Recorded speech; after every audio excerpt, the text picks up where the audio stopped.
Willkommen zu dieser technischen Anleitung zum Dyson HS05. Wir sind Kelatos Informatiker, Spezialisten für technische Reparaturen.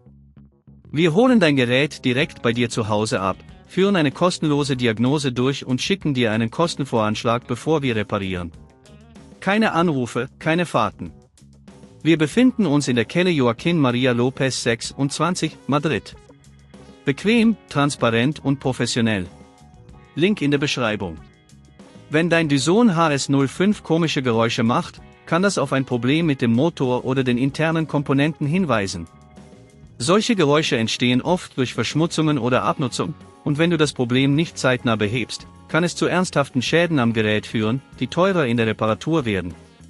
Für diese Reparatur benötigst du einige Werkzeuge, einen Kreuzschlitzschraubendreher, einen flachen Schraubendreher, eine Pinzette und eventuell etwas Isopropylalkohol zur Reinigung.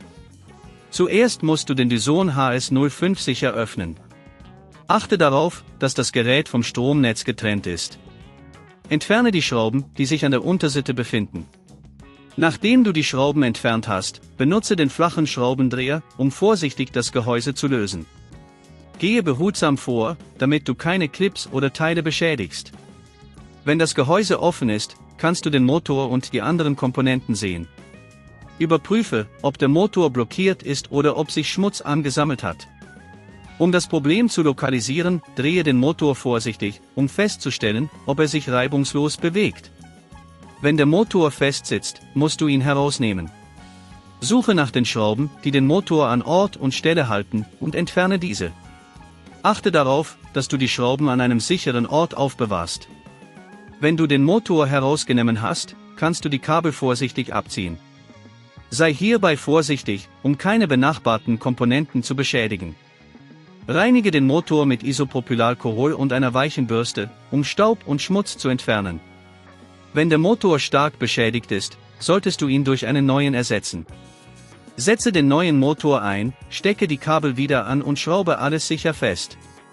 Achte darauf, dass die Schrauben festgezogen sind, aber übertreibe es nicht, um das Material nicht zu beschädigen. Schließe das Gehäuse wieder und achte darauf, dass alle Clips richtig einrasten. Überprüfe zum Schluss, ob alles wieder richtig funktioniert, indem du das Gerät testest.